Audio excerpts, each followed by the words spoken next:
13. Olá, quero te cumprimentar com a graça e a paz do nosso Senhor Jesus Cristo. Como é que você está? Como está a sua família?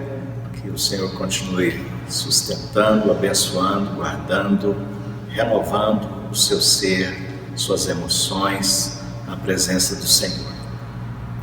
Nesse momento nós vamos meditar na palavra, buscar a presença de Deus. Então junte aí a sua família, procure manter um ambiente para você ouvir a palavra, tire tudo aquilo que possa perturbar, atrapalhar você de ter esse tempo de meditação, de reflexão, de ouvir a palavra de Deus. Traga a sua mente cativa à presença de Cristo nesse momento.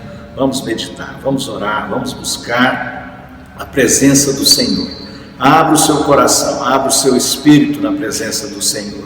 Concentre-se na palavra nesse momento. O Senhor tem uma palavra para a sua, para a minha e para as nossas vidas. Nós vamos meditar no texto de Lucas, capítulo 7, versículo 36 em diante. Eu vou ler uma parte nesse momento e depois nós seguimos lendo e refletindo, meditando nesse texto da palavra. A pecadora que ungiu os pés de Jesus. Convidou um dos fariseus para que fosse jantar com ele. Jesus, entrando na casa do fariseu, tomou lugar à mesa.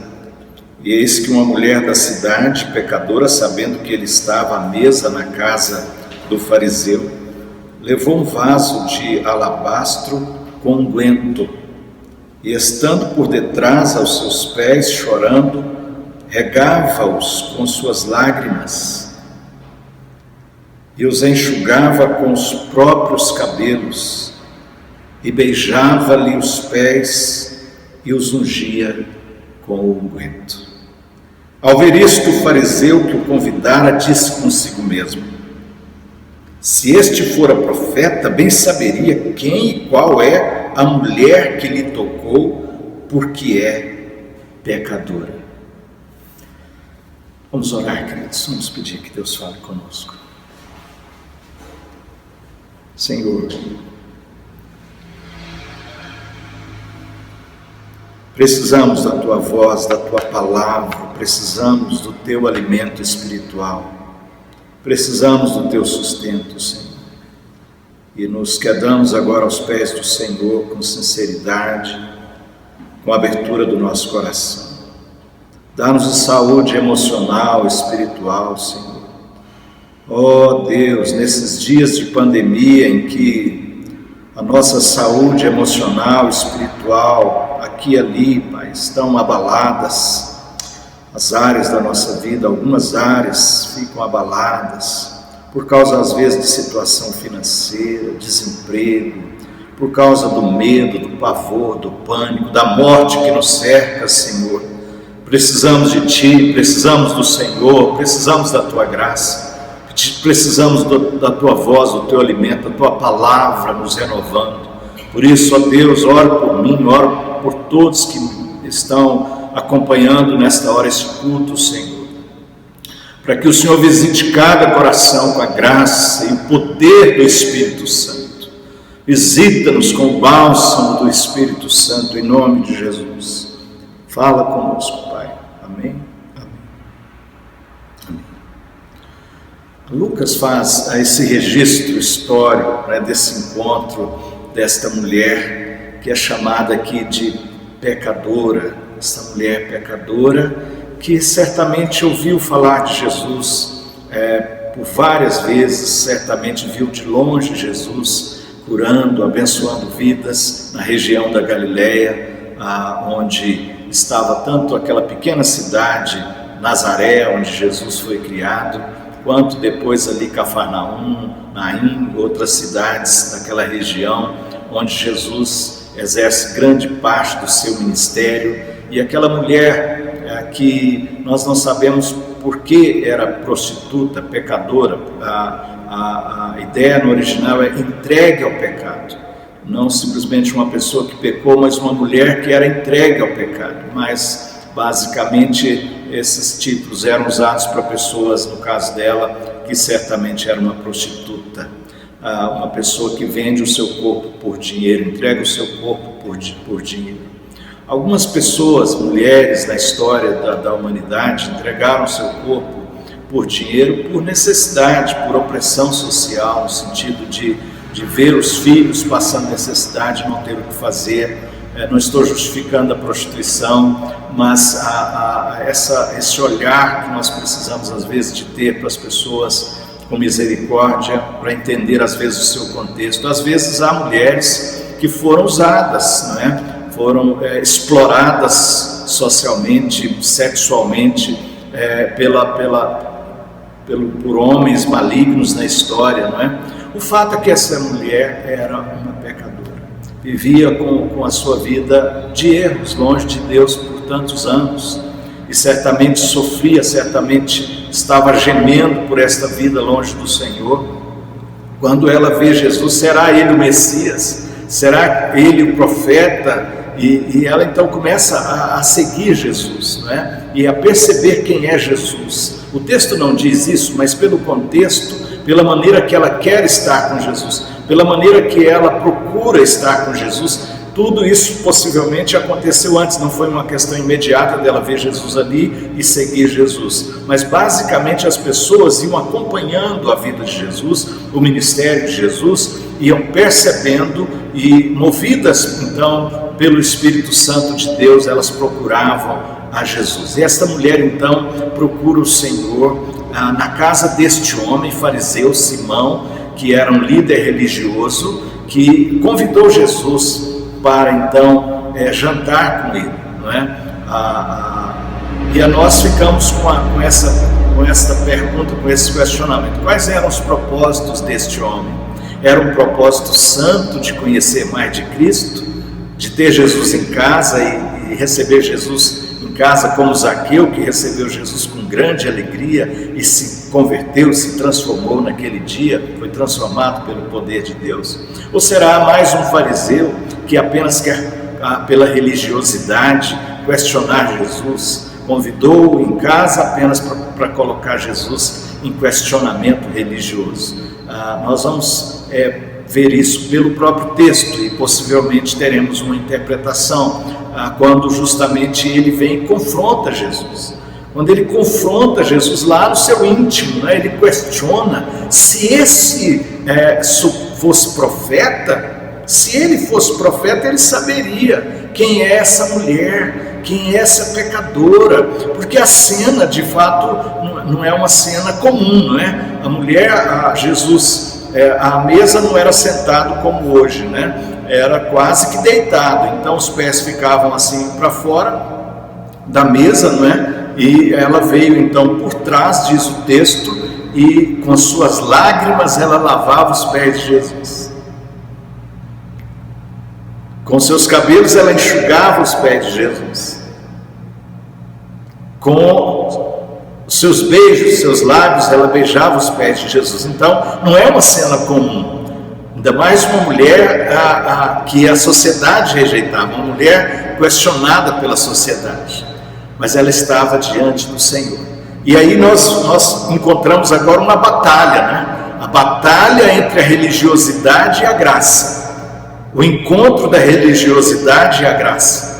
E nós vamos ver aqui nesse texto então a vitória da graça. A vitória da graça. Esse é o tema que quero então, a partir dele, compartilhar a vitória da graça sobre vários aspectos que esse texto nos mostra de forma tão rica, tão tremenda, maravilhosa, transformadora para a nossa vida. Em nome de Jesus, que o seu coração esteja aberto.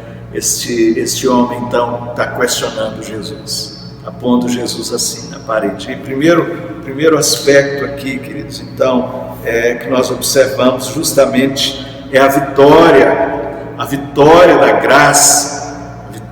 graça contra o próprio pecado.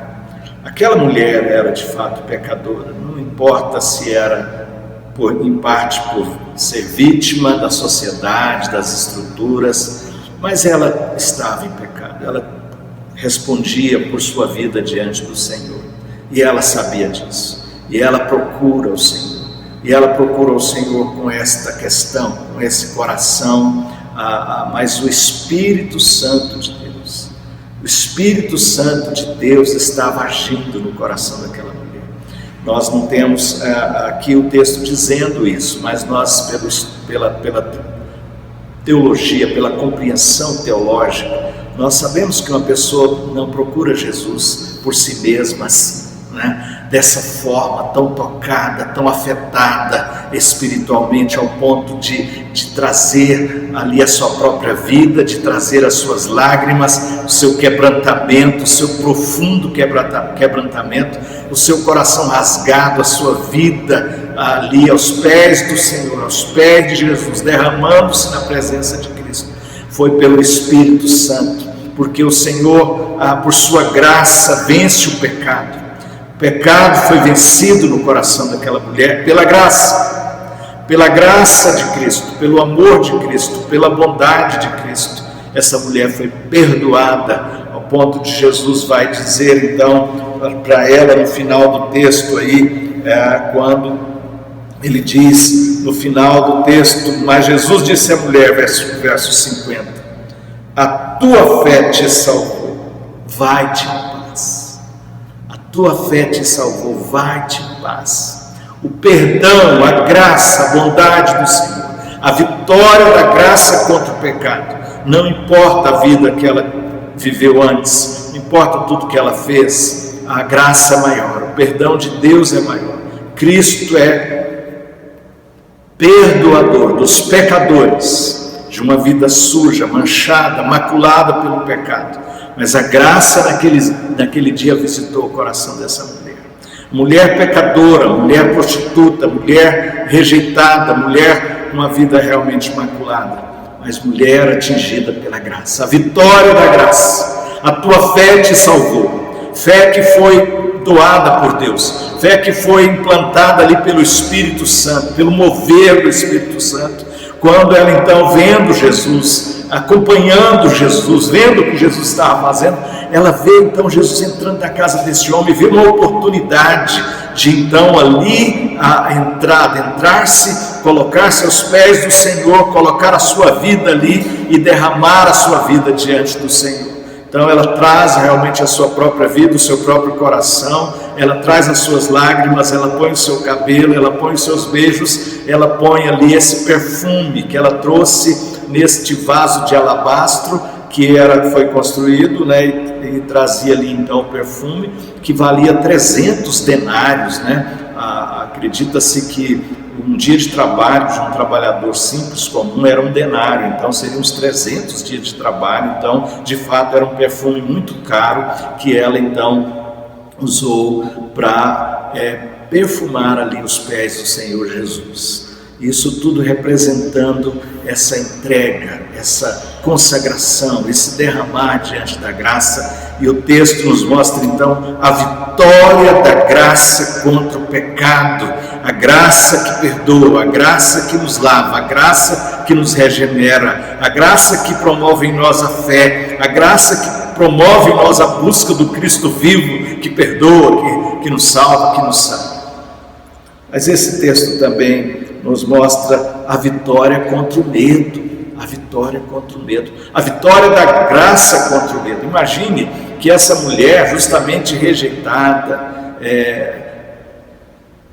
questionada pela sociedade o tempo inteiro, ela ter coragem, encontrar coragem para entrar na casa desse líder religioso, né? E talvez ser exposta ali, ser humilhada. Então havia um contexto de um medo que não está explícito, mas que nós observamos aqui de forma implícita, que ela vai ter que enfrentar isso, né? Uma questão contextual, onde se fosse uma mulher adúltera, podia ser apedrejada, ou mesmo uma prostituta também, no mínimo ser execrada ali, ser humilhada, ser criticada, ser exposta, a ser expulsa daquela casa de uma forma abrupta. E ela então enfrenta todas essas possibilidades que certamente geram em qualquer um medo, né, de ser rejeitado pela sociedade, de ser humilhado, de ser ultrajado assim, né?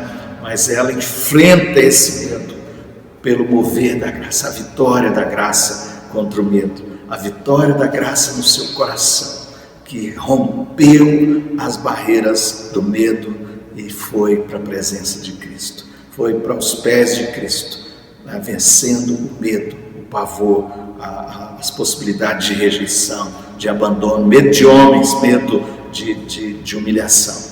Ela venceu pela graça, a graça venceu nela, ela respondeu abraçando a graça e venceu para a glória de Deus. Queridos, mas esse texto também nos mostra a vitória da graça contra a religiosidade.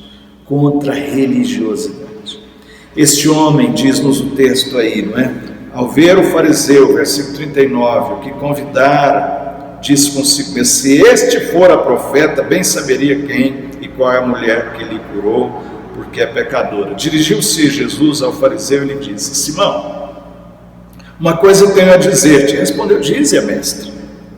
Todo intelectual, religioso, teólogo, certo credor, diz Jesus, contando essa parábola agora, tinha 2 devedores, um lhe devia 500 denários e o outro 50. Não tendo nenhum dos 2 com que pagar, perdoou-lhes a ambos. Qual deles, portanto, o amará mais? Respondeu-lhe Simão: supõe que aquele a quem mais perdoou. Replicou-lhe: julgaste bem. E voltando-se para a mulher, disse a Simão: vês esta mulher? Entrei em tua casa e não me deste água para os pés.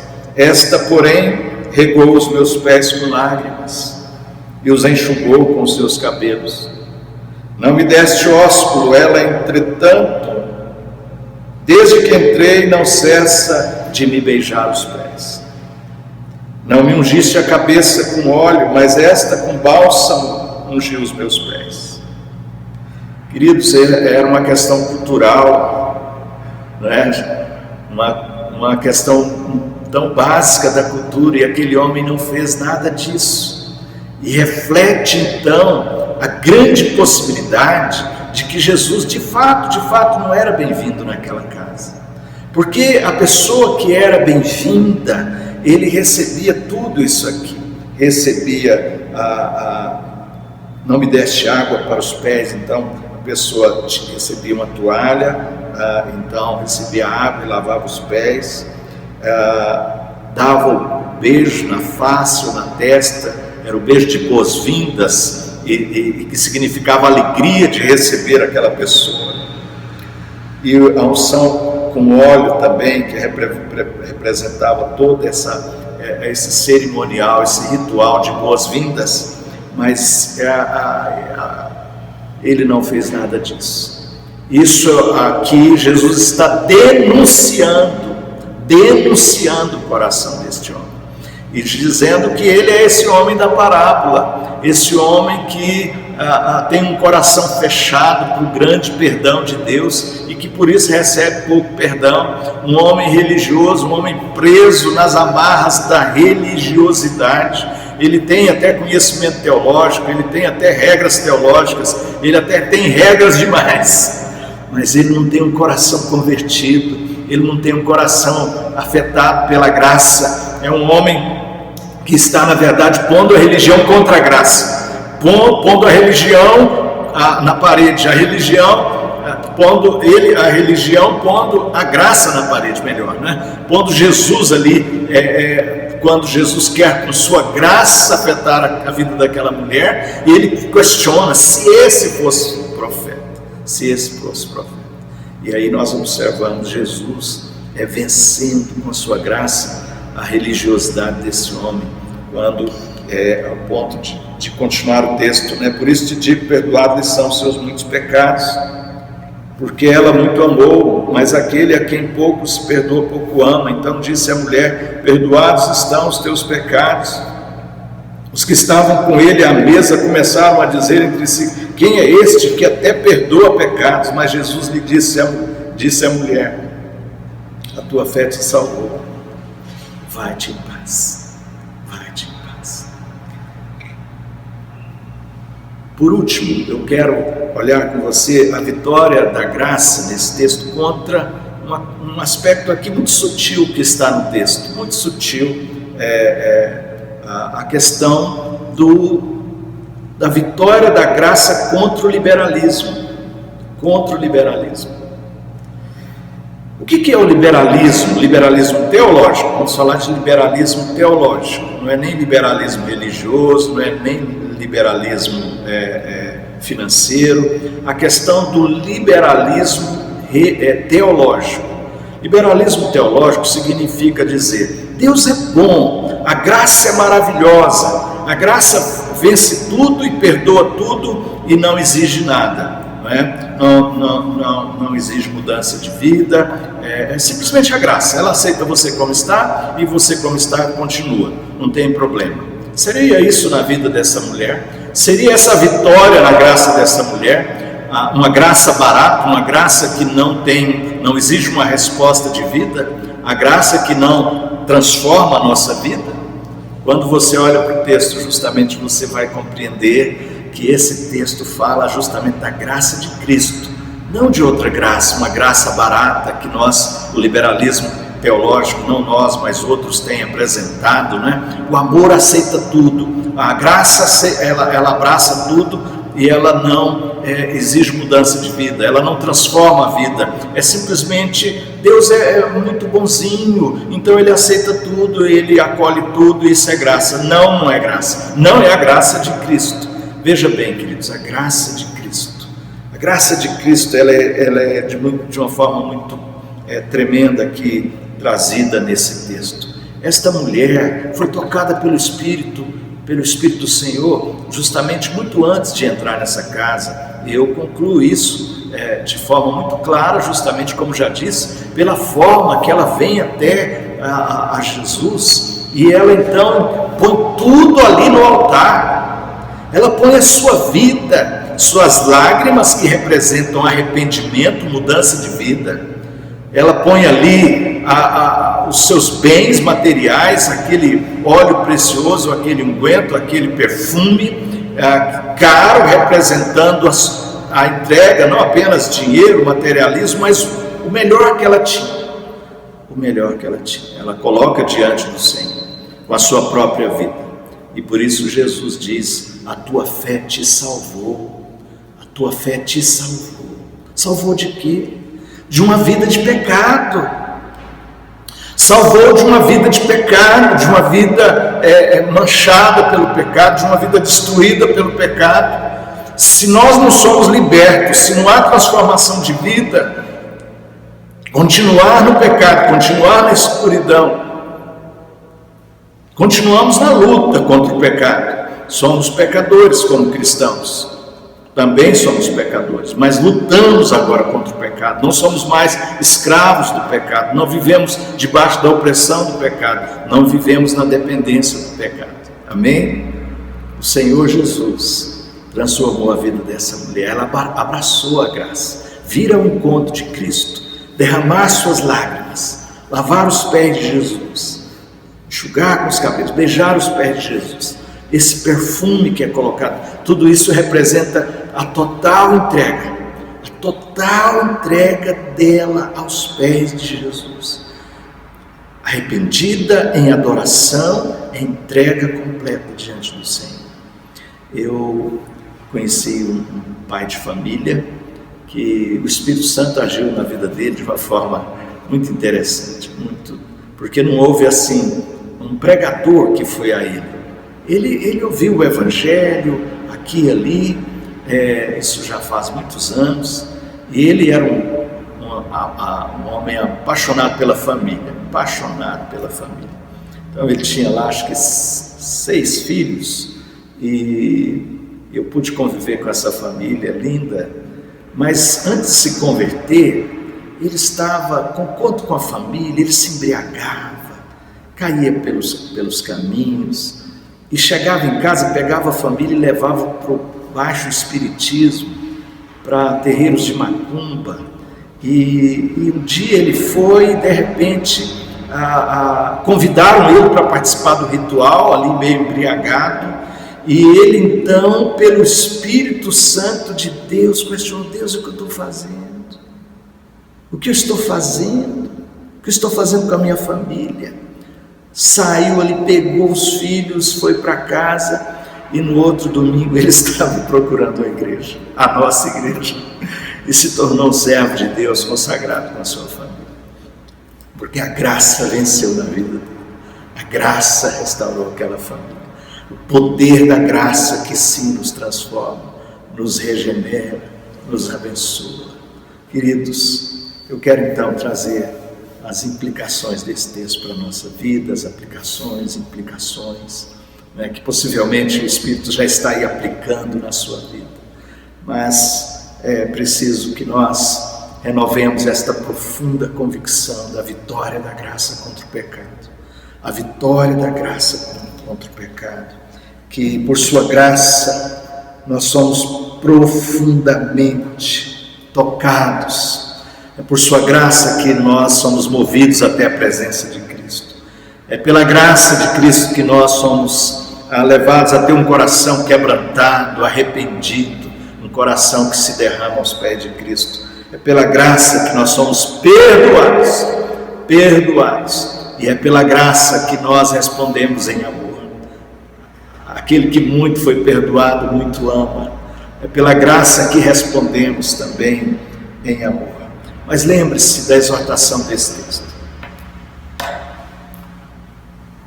Nós podemos caminhar com Jesus, somos perdoados e vamos passando o tempo e a gente vai acostumando com o sagrado. A gente acostuma com a religião, acostuma com a fé, a gente acostuma, não é, agora com a pandemia. Tudo quer te impedir de cultuar o Senhor, tudo quer roubar você de ter uma vida de adorador, seja o pânico, seja o medo, seja a ansiedade, e você vai se tornando religioso. Deixa eu denunciar aquilo que o Senhor pede que eu traga para você como profeta de Deus nesta hora. Meu amado irmão, minha amada irmã, os dias são difíceis, mas não deixe o seu coração ficar como um coração religioso, um coração de pedra, um coração fechado, um coração que fica questionando Deus, questionando a vida.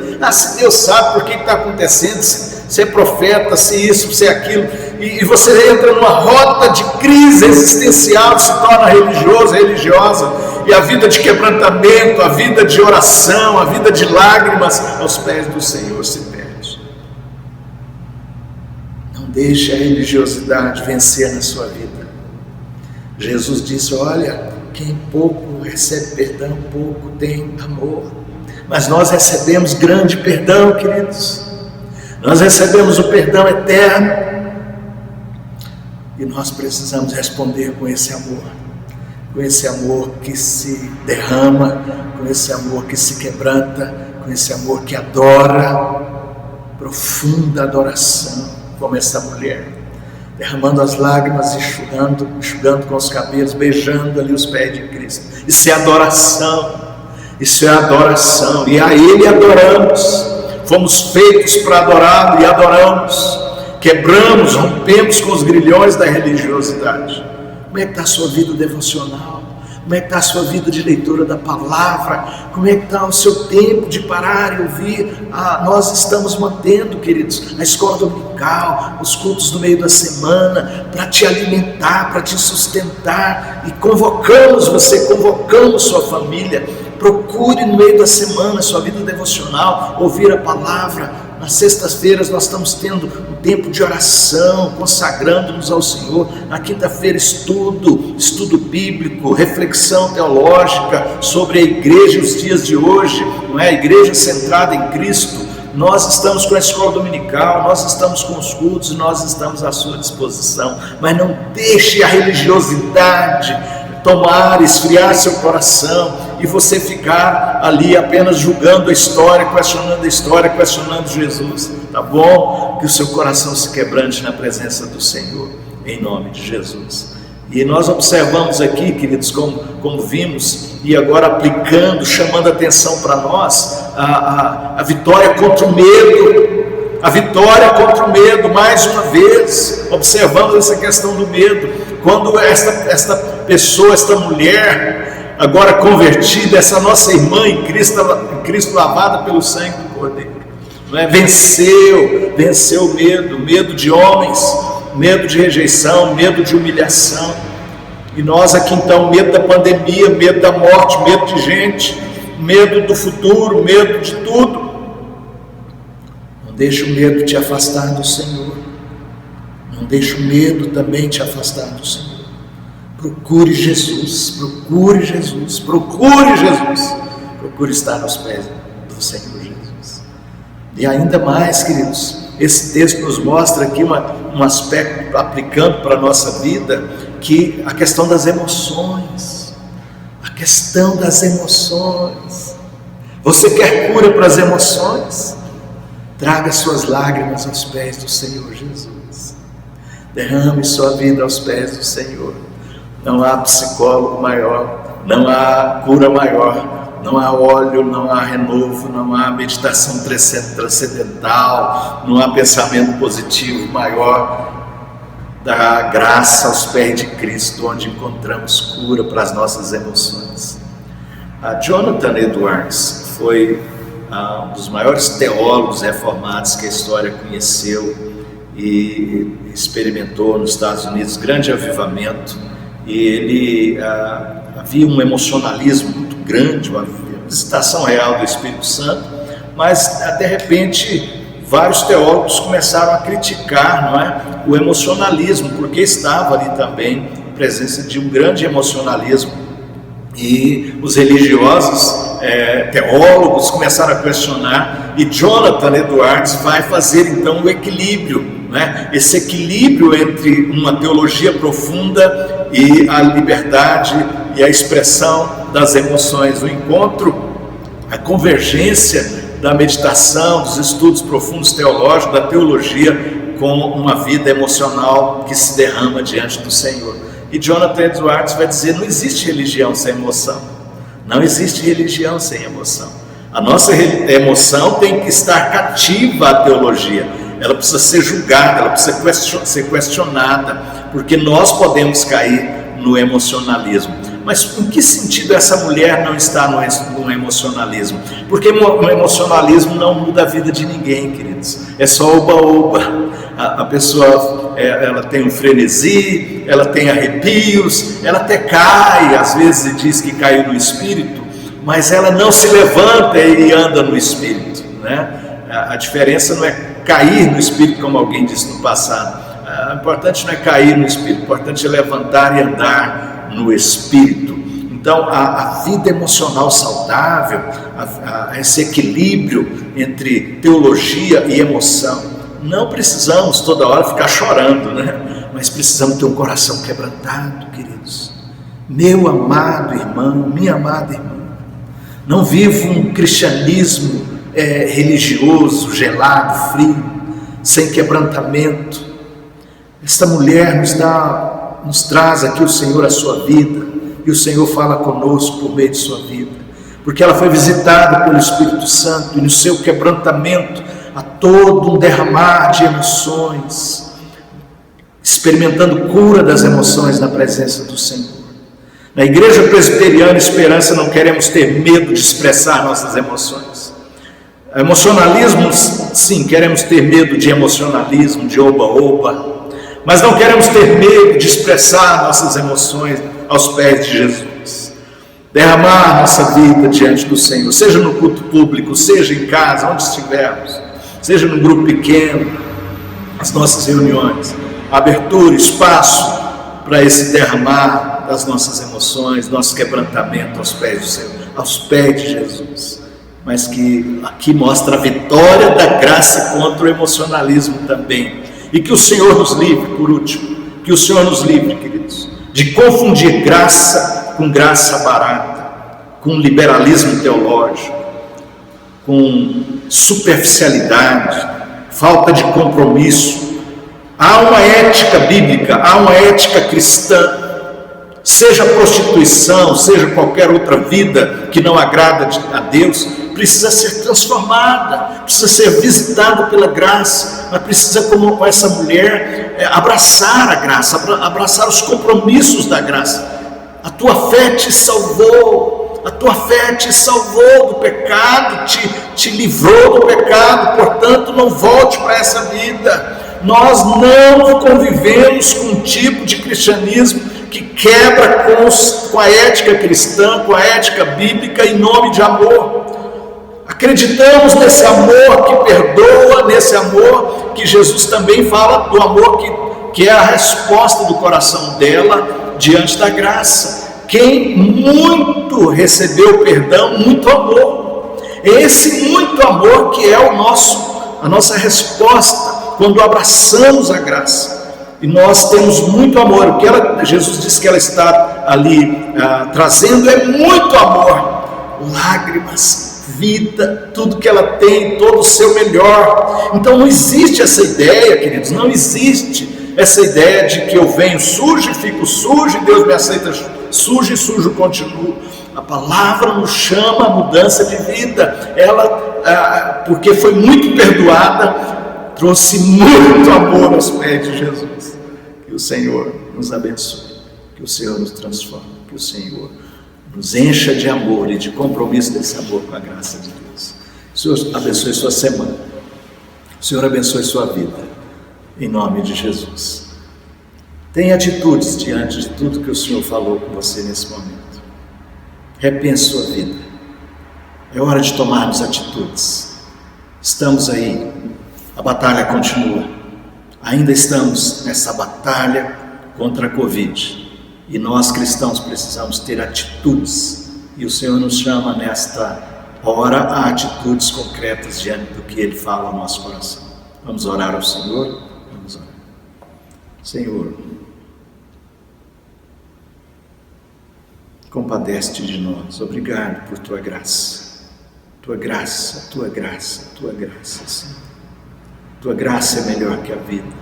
Tua graça nos perdoa, vence o nosso pecado. Tua graça vence a nossa religiosidade, vence o liberalismo teológico, vence, Senhor, o emocionalismo, vence o medo. Louvado seja o Senhor por Teu perdão, por Teu grande perdão. E Senhor, restaura em nós o grande amor. Restaura em nós este muito amor por Ti. Restaura em nós esse muito amor aos Teus pés, quebrantamento, emoções saudáveis aos pés do Senhor. Trazer as emoções doentias também para os pés do Senhor e pedir cura ao Senhor. Ter atitudes de compromisso também com a Tua graça, com esse muito amor. Tem misericórdia de nós, aviva a nossa igreja, aviva a nossa fé. Queremos muito amar o Senhor, por Teu tão profundo e maravilhoso perdão. Aleluias, louvado seja o Teu nome. Recebe-nos, Senhor, recebe-nos. Liberta-nos mesmo do pecado, do medo, da religiosidade, de liberalismo, de oba-oba, de emocionalismo. Faz-nos crescer, Senhor. Faz-nos crescer, sermos crentes maduros, consagrados ao Senhor. Em nome de Jesus. Recebamos a bênção. E que a graça do nosso Senhor Jesus Cristo, o amor de Deus, o nosso amado e maravilhoso Pai, e que as consolações e a comunhão do Santo Espírito de Deus sejam com todos nós, com todo o povo de Deus espalhado pela face da terra, agora e para sempre. Amém. Amém. Que o Senhor nos abençoe.